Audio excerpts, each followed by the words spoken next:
Hello बच्चों, आप सभी का हार्दिक स्वागत है। आज हम कक्षा चौथी चिड़िया का गीत कविता का सारांश देखेंगे, जिसके लेखक हैं निरंकार देव सेवक। तो आइए चलते हैं कविता की भावार्थ की ओर। प्रस्तुत कविता में एक छोटी चिड़िया के माध्यम से जीवन में प्राप्त अनुभव और उसकी सोच समझ के दायरे के विकास को दिखाया गया है। शुरुआत में चिड़िया अंडे के अंदर थी, तो उसे ही अपना संसार मानती थी। पर जैसे जैसे वह बड़ी हुई और जहां जहां तक उसकी सीमा रही, वह उसी स्थान को अपना संसार मानती रही। जब वह आसमान में अपने पंखों को फैलाकर उड़ने लगी, तभी वह समझ सकी कि यह संसार बहुत बड़ा है। इन अनुभवों को प्राप्त कर चिड़िया की सोच निरंतर विकसित हुई। चिड़िया की तरह ही हम अपने प्राप्त अनुभव से एक बच्चे की सोच समझ का दायरा भी बढ़ता है। साथ साथ संसार देखने का उसका नजरिया भी परिवर्तित होता है। नए अनुभव इस संसार को समझने में उसकी मदद करते हैं। खुले आकाश की तरह जीवन भी बहुत बड़ा है, अतः हमें अपनी सीमाओं से बाहर निकलकर जीवन की अनंत संभावनाओं का आनंद लेना चाहिए। कविता का भावार्थ देखेंगे, सप्रसंग व्याख्या देखेंगे। कविता है, सबसे पहले मेरे घर का अंडे जैसा था आकार, तब मैं यही समझती थी बस इतना सा ही है संसार। फिर मेरा घर बना घोंसला, सूखे तिनकों से तैयार, तब मैं यह समझती थी बस इतना सा ही है संसार। कुछ शब्दार्थ देख लेते हैं। आकार अर्थात बनावट, संसार दुनिया, घोंसला पक्षी द्वारा अंडे देने या रहने के लिए बनाया गया घर, तिनका सूखी घास का छोटा टुकड़ा। आइए प्रसंग देखते हैं। प्रस्तुत पंक्तियां हमारी हिंदी की पाठ्य पुस्तक वीणा कक्षा 4 में संकलित कविता चिड़िया का गीत से ली गई है। इस कविता के कवि निरंकार देव सेवक जी हैं। यह कविता एक नन्ही सी चिड़िया के अपने घर को लेकर परिवर्तित होते दृष्टिकोण को दर्शाती है। व्याख्या, नन्ही चिड़िया जिसका जन्म अंडे में हुआ है, वह जब तक अंडे में रहती है उसे अपना संसार समझती है। इसके बाद वह अपने अंडे से बाहर निकलकर घोंसले में रहती है, तो उसे वह घोंसला ही अपना संसार लगता है, अपनी दुनिया लगती, क्योंकि वह अभी तक घोंसले से बाहर नहीं गई है। उसे लगता है कि संसार केवल घोंसले तक ही सीमित है। आइए कविता की अगली पंक्तियां देखते हैं। फिर मैं निकल गई साथों पर हरी भरी थी जो सुकुमार, तब मैं यही समझती थी बस इतना सा ही है संसार।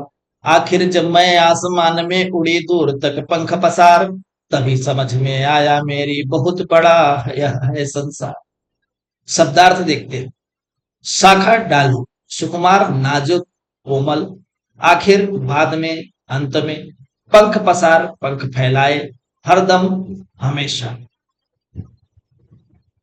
प्रस्तुत प्रसंग, प्रस्तुत पंक्तियां हमारी हिंदी की पाठ्य पुस्तक वीणा कक्षा 4 में संकलित कविता चिड़िया का गीत से ली गई है।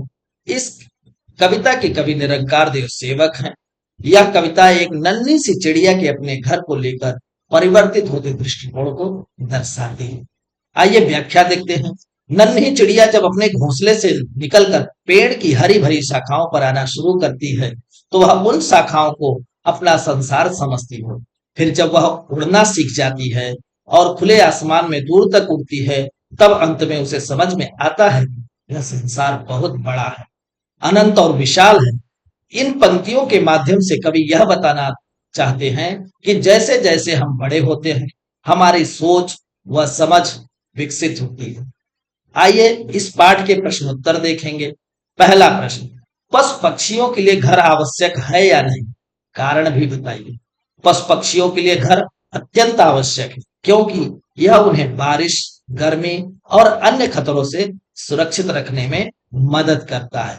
प्रश्न नंबर 2, आपके परिवार के सदस्य घर से बाहर क्यों जाते हैं?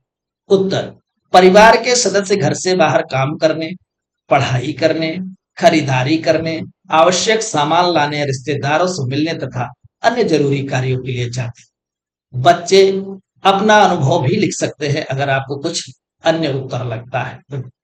प्रश्न 3, जब परिवार के सदस्य बाहर जाते हैं या बाहर से आते हैं तो आपको कैसा लगता है और क्यों? उत्तर, परिवार के सदस्य जब बाहर जाते हैं तो मुझे बिल्कुल अच्छा नहीं लगता, क्योंकि वे कई घंटों तक हमसे अलग होते हैं। परंतु जब वे बाहर से वापस आते हैं तो उनको देखकर मुझे बहुत खुशी होती है, क्योंकि वे सभी मुझसे बहुत प्यार करते हैं। आप कुछ अपना अनुभव लिख सकते हैं, जैसा आपके अपने घर परिवार वालों के साथ अनुभव हो। प्रश्न 4, जब कोई अतिथि आपके घर आता है या आप किसी संबंधी के यहाँ जाते हैं तो आपको कैसा लगता है? उत्तर, जब कोई अतिथि हमारे घर आता है तो हमें बहुत मजा आता है या बहुत अच्छा लगता है। घर में रौनक हो जाती है और उनसे खूब बातें होती हैं। जब हम किसी संबंधी के यहाँ जाते हैं तो हमारा वहाँ खूब मन लगता है। वहाँ हम सब मिलकर नई नई जगहों पर घूमने जाते हैं, नए नए मित्र बनते हैं। या कुछ आपको अन्य उत्तर भी समझ में आ रहा हो या आपके कुछ अन्य अनुभव हो तो आप लिख सकते हो। क्या आपको लगता है कि पक्षियों की तरह हम भी धीरे धीरे बड़े होते हैं और फिर उनकी तरह संसार देखते हैं? अपने अनुभव साझा की। उत्तर, हाँ, हमें लगता है कि पक्षियों की तरह हम भी धीरे धीरे ही संसार देखते हैं। हम जब छोटे होते हैं तो अपने घर तक सीमित होते हैं, फिर बड़े होते हैं तो धीरे धीरे स्कूल में पढ़ने जाते हैं, नए अनुभव प्राप्त करते हैं, नई बातें सीखते हैं और दुनिया को बेहतर ढंग से समझने लगते हैं। इससे हमारा ज्ञान और आत्मविश्वास बढ़ता है। कविता की बात। प्रश्न 1, नीचे दिए गए प्रश्नों में 4 विकल्प दिए गए हैं। प्रश्नों के उत्तर पर एक से अधिक विकल्प सही हो सकते हैं। तो आइए देखते हैं उनको। जैसे घोंसला पक्षियों का घर होता है। घोंसला सूखे तिनकों से बनाया जाता है। पक्षियों का घोंसला केवल पेड़ों पर होता है। कुछ पक्षियों का घोंसला हमारे घरों में भी होता है। तो इनमें से सभी सही हैं सिवाय दूसरे तीसरे को छोड़कर। पक्षियों का घोंसला केवल पेड़ों पर होता है, नहीं, हमारे घर में भी होता है। कुछ पक्षियों का घोंसला जमीन पर भी होता है, जैसे टिटहरी का, है ना। और आगे बढ़ते हैं। कविता में अंडे जैसा था आकार का प्रयोग निम्नलिखित में किसके लिए किया गया है? तो कविता में अंडे जैसा आकार था, तो इसमें इसका ऑप्शन जो है सही, जो संभव है वह घर के लिए, क्योंकि चिड़ियों का वही संसार है, वही घर है। अंडा जैसा आकार घर के लिए किया गया। ग, तब मैं यही समझती थी बस इतना सा ही है संसार। इन पंक्तियों का इतना सा का अर्थ है, इतना सा का अर्थ है का क्या अर्थ है? बहुत छोटा, बहुत लंबा, बहुत बड़ा या रंग बिरंगा। तो इसमें से क्या है? बहुत छोटे का अर्थ है। इसमें आप देख सकते हैं बहुत छोटा अर्थ में इसको लिया गया है। सोचिए और लिखिए। पहला प्रश्न है, चिड़िया को यह संसार कब कब छोटा लगा? तो कविता के आधार पर उत्तर है, चिड़िया जब अंडे के भीतर थी, घोंसले और पेड़ की शाखाओं पर रहती थी, तब उसे यह संसार छोटा लगता था। प्रश्न 2, खुले आकाश में उड़ते समय चिड़िया ने क्या क्या देखा होगा जिससे उसे लगा कि संसार बहुत बड़ा है? उत्तर, खुले आकाश में उड़ते समय चिड़िया ने बहुत कुछ देखा होगा, जैसे जंगल, घर, नदी, बगीचा, पहाड़, उड़ते हुए अन्य पक्षियां। इन सबको देखने पर चिड़िया को संसार बहुत बड़ा लगा।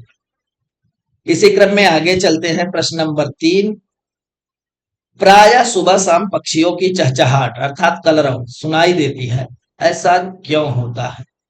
प्रायः सुबह शाम पक्षियों की चहचहाट कलरव सुनाई देती है, ऐसा इसलिए होता है क्योंकि पक्षी सुबह अपने भोजन की तलाश में घोंसले से बाहर निकलते हैं और अंधेरा होने तक वापस लौट जाते हैं। समय और अनुभव, समझ और अनुभव के प्रश्न देखेंगे। पहला प्रश्न है, जब कोई शिशु चिड़िया घोंसले से बाहर आता है, उसे लगता है कि संसार बहुत बड़ा है। क्या आपको भी घर से बाहर निकलते समय ऐसा ही अनुभव होता है और क्यों? उत्तर, हाँ, मुझे भी ऐसा ही अनुभव होता है, क्योंकि अपने आसपास प्रतिदिन कुछ नया दिखाई पड़ता है। ऐसा लगता है कि यह संसार बहुत बड़ा है और यहाँ देखने के लिए बहुत कुछ है। प्रश्न 2, एक शिशु पक्षी की तरह आप भी धीरे धीरे बड़े हो रहे हैं। अब तक आप में भी कई परिवर्तन आए हैं। नीचे दिए गए शीर्षकों के अनुसार अपने अंदर आए परिवर्तनों को लिखिए, जैसे शारीरिक परिवर्तन, रुचियों में परिवर्तन, खान पान में परिवर्तन, चित्रकारी में परिवर्तन, गीत संगीत में परिवर्तन, पढ़ना लिखना, समझ में परिवर्तन या खेल में परिवर्तन। तो आइए देखते हैं नृत्य और अभिनय। इनके अतिरिक्त यदि आपको किसी अन्य परिवर्तन की अनुभूति होती है तो उसे भी कक्षा में साझा कीजिए, अपने शिक्षक के साथ चर्चा कीजिए। तो शारीरिक परिवर्तन बिल्कुल होता है, हमारा कद धीरे धीरे बढ़ता जाता है, हमारे शरीर का विकास होता है। खान पान में परिवर्तन, अब हम हल्का मिर्च मसाला वाले भोजन खाने लगते हैं। बचपन में आप ज्यादा तीखा या मिर्च मसाले वाली चीजें नहीं खाते रहे होंगे, लेकिन अब धीरे धीरे खाना शुरू। गीत संगीत, अब हम गीतों को थोड़ा बहुत याद करके गाना गाने लगे। रुचियों में भी परिवर्तन, अब हमें साइकिल चलाना अच्छा लगता है।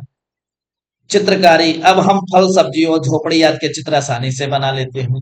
पढ़ना लिखना, अब हम पहले से अच्छी तरह पढ़ लिख सकते हैं। समझ में परिवर्तन, अब हम पहले से ज्यादा समझदार होते जा रहे हैं तथा किसी चीज के लिए जिद नहीं करते। बचपन में रोने लगते रहे होंगे, अब नहीं रोते। खेल, अब मुझे क्रिकेट और फुटबॉल खेलना पसंद है।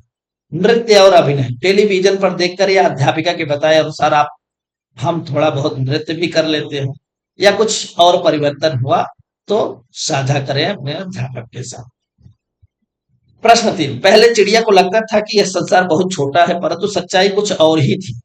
उस समय आपको कैसा लगा जब आपने इनमें से किसी एक को पहली बार देखा? रेलगाड़ी, मॉल, पहाड़, मेट्रो ट्रेन, समुद्र, वायुयान, 4 या 6 वीथियों वाली सड़कें, खेत, जलयान, जंगल, रेगिस्तान या मरुस्थल, या तो नदी। इसके अतिरिक्त अगर आपने कुछ और देखा हो, आप किसी चीज का और अनुभव हुआ हो, तो उसे कक्षा में अपने मित्रों के साथ या अपने शिक्षक के साथ जरूर साझा कीजिए। उत्तर, अपने अनुभव के आधार पर आप इसका जवाब स्वयं दे सकते हैं। आइए अनुमान और कल्पना के साथ प्रश्न 1 देखते हैं। कविता की पंक्ति है, आखिर जब मैं आसमान में उड़ी दूर तक पंख पसार, चिड़िया ने अंततः इतनी दूरी या इतना दूर तक उड़ान क्यों भरी? चिड़िया ने, उत्तर देखते हैं, चिड़िया ने अपने भोजन और पानी की तलाश में इतनी दूर तक उड़ान भरी होगी। अब चिड़िया ने उड़ना भी सीख लिया था तो वह दुनिया को भी देखना चाहती होगी या देख ली होगी। नई नई जगह जाने के लिए उसने इतनी दूर तक उड़ान भरी होगी। प्रश्न 2 देखते हैं। पक्षी खुले आकाश में बहुत दूर तक उड़ते हैं। लंबी दूरी, हजारों पेड़ों और सैकड़ों घोंसले के बीच पक्षी अपना घोंसला कैसे ढूंढ लेते हैं? उत्तर, हम अपना घर अपने शहर एवं गली के नाम और वहां की प्रसिद्ध इमारतों को देखकर तथा अपने घर के बाहर लगी नेम प्लेट आदि से जानते हैं। वैसे ही पक्षी भी किसी विशेष पेड़ और रास्तों को याद करके अपना घोंसला ढूंढ लेते हैं। प्रश्न 3, पक्षियों ने आकाश में उड़कर जाना कि संसार बहुत बड़ा है। हमारे पूर्वजों को यह बात कैसे पता चलती होगी? पक्षियों ने आकाश में उड़कर जाना कि संसार बहुत बड़ा है।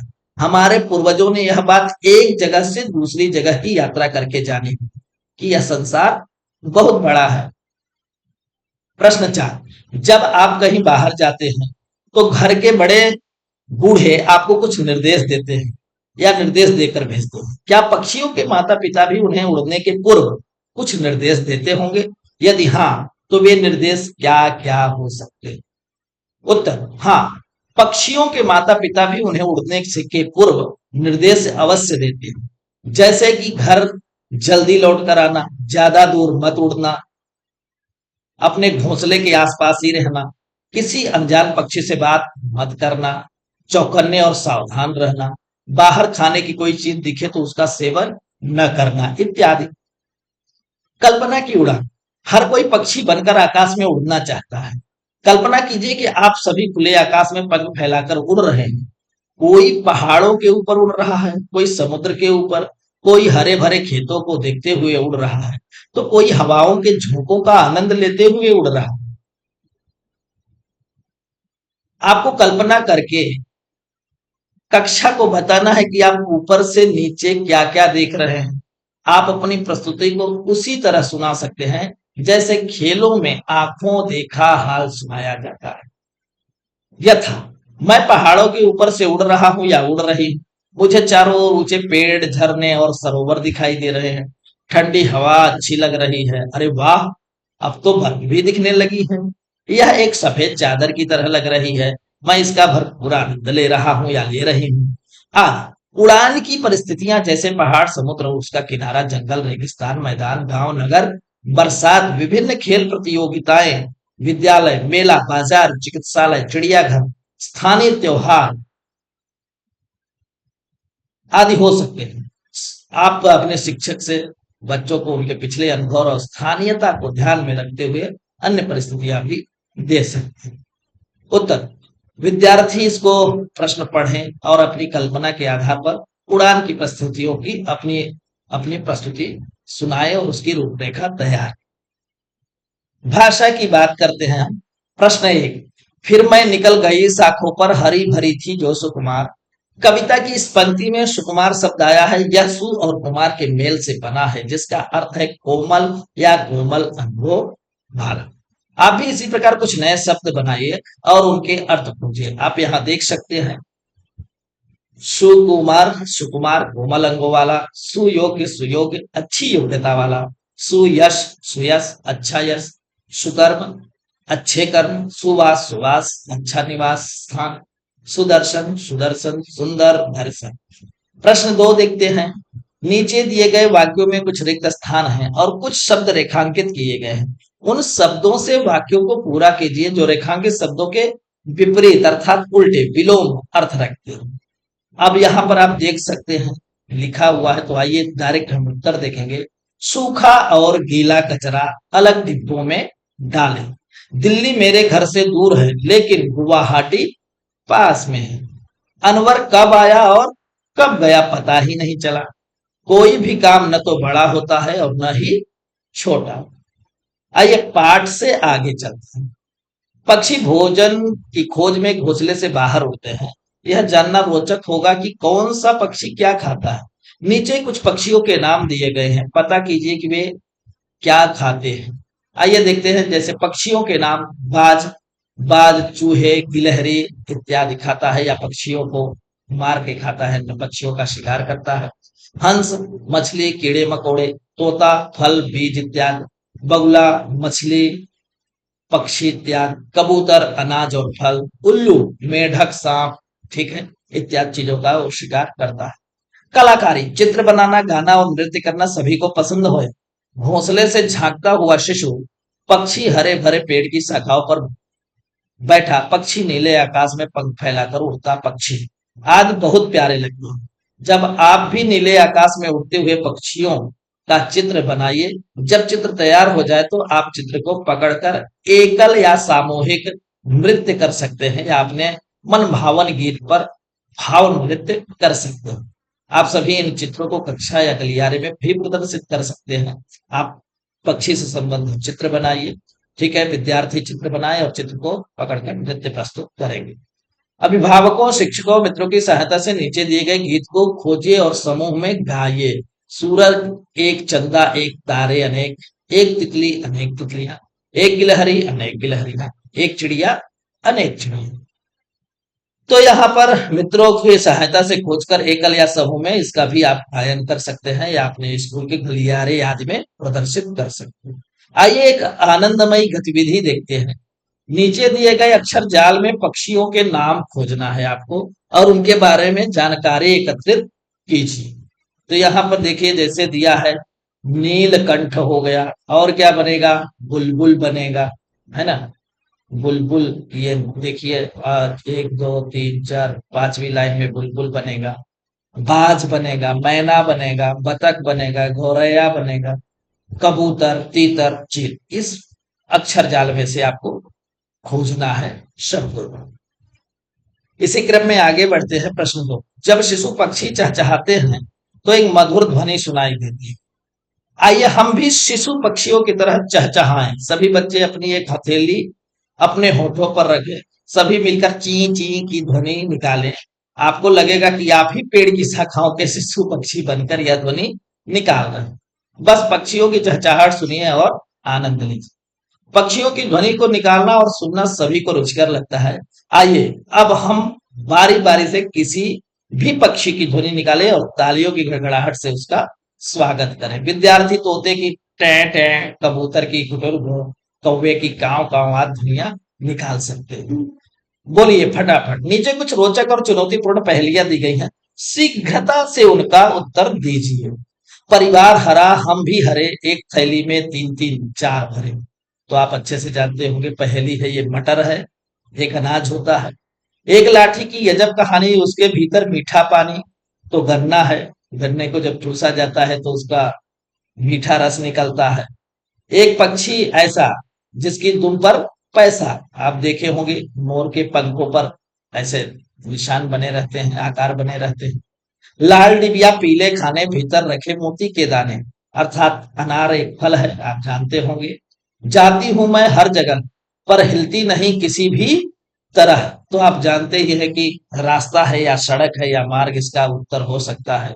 तो मेरे प्यारे बच्चों, आज के लिए इतना ही। हम फिर से मिलेंगे आपको एक अगले वीडियो में। अभी के लिए इतना ही। धन्यवाद।